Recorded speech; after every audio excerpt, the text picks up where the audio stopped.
खड़ा माई सही गया वहंत के सवारी भिखारी द्वार खड़ा माई सही गया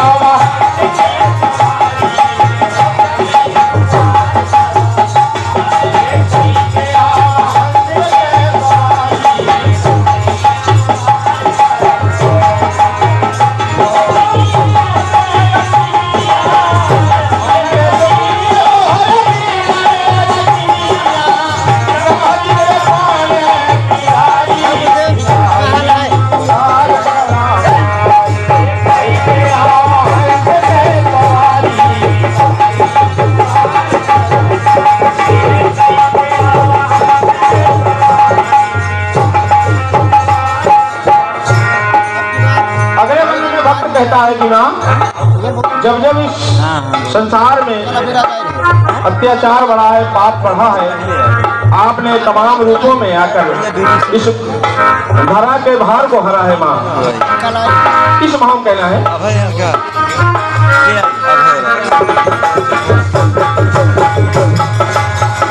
महिषासुर मर्दनी है काली कपाली महिषासुर मर्दनी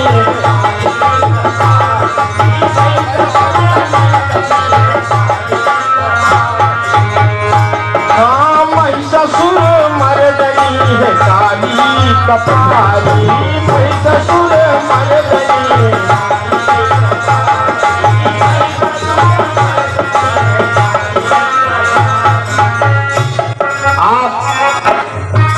महिषासुर मर्दनी है काली कपाली महिषासुर मर्दनी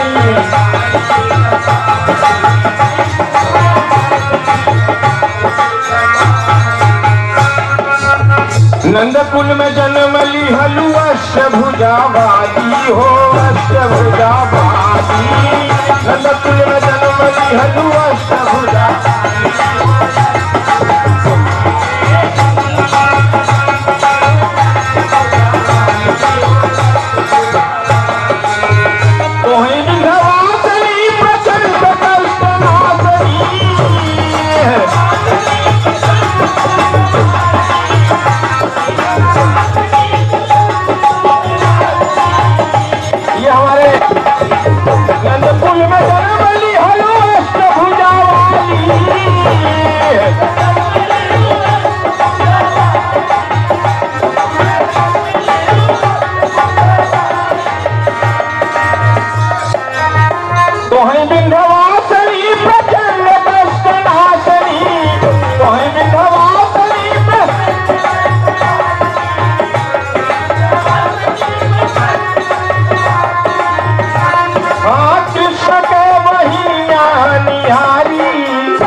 भगवती माई को भगवान श्री कृष्ण की बहन भी कहा जाता है।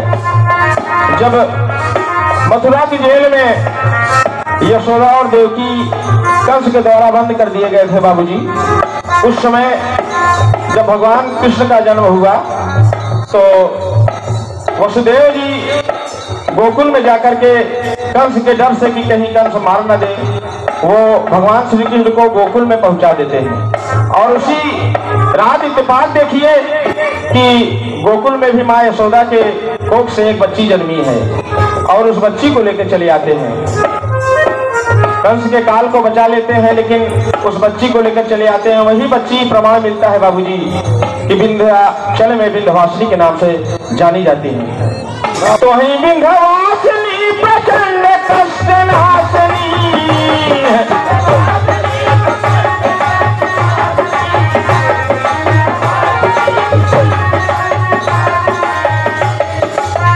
कृष्ण के बहिया निहारी कृष्ण के बहिया निहारी भिखारी दुआर खड़ा माई।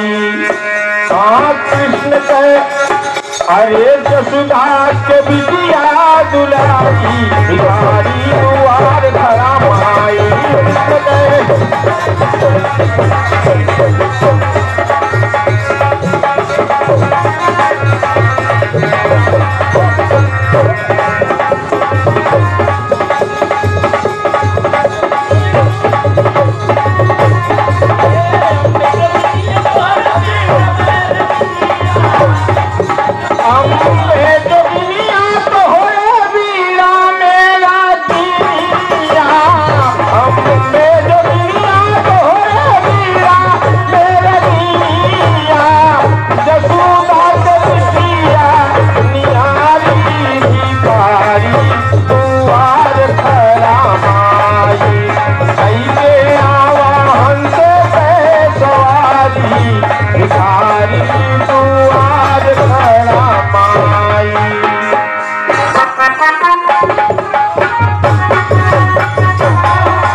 माई, यशोदा के बिटिया दुलारी भिखारी दुआर खड़ा माई, यशोदा के बिटिया न्यारी।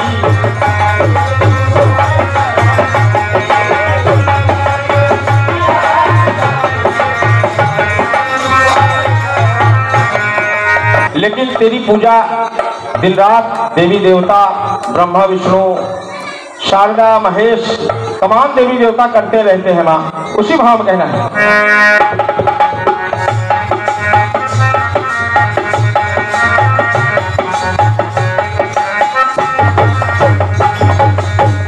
सुर नर पूज माई सधवा सतारे, सुर नर पूज माई सधवा सतारे, सुर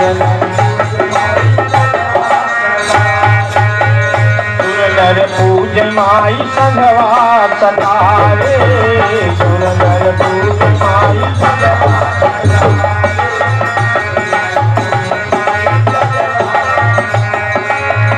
तोहरी कृपा से राम रावण को मारे, माँ रावण को मारे, तोहरी कृपा से राम रावण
सखवा में जन पे दुलारी भिखारी दुआर खड़ा माई, सखवा में जन पे दुलारी।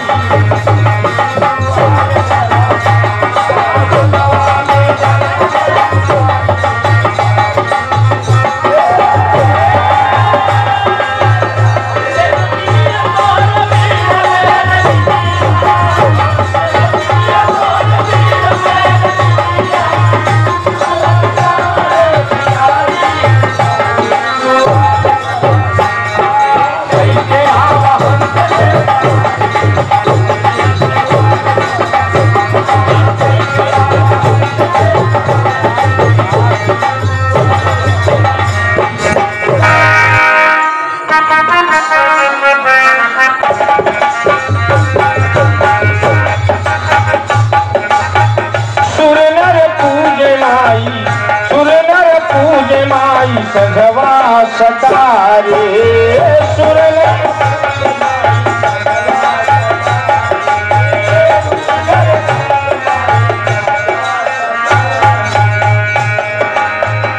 कहना है कि माँ आपकी पूजा अर्चना करते हुए हमारे इस अखाड़े से, हमारे खानदान से तमाम विभूतियां आपके चरणों में लीन हो गई माँ। तो अंतिम भाव में कहना पड़ा कि भाव गुरु जी,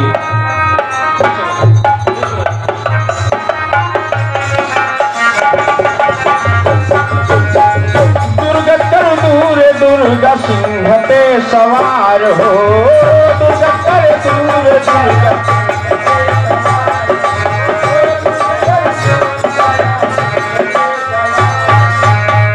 चली गई गीत याद राम धार हो,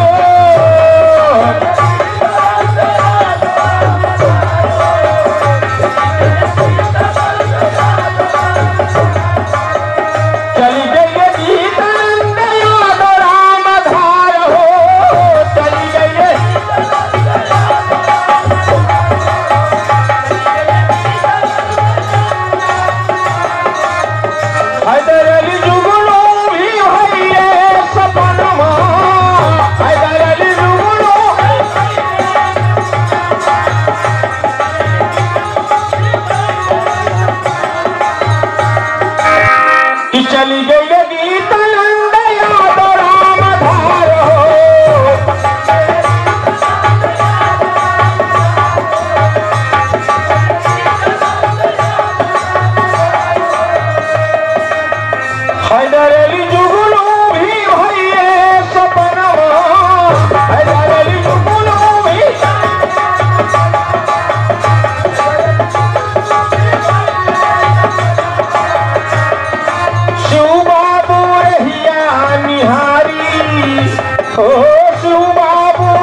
खड़ा माई, भिखारी दुआर खड़ा माई, पाल मनोज माय नारी।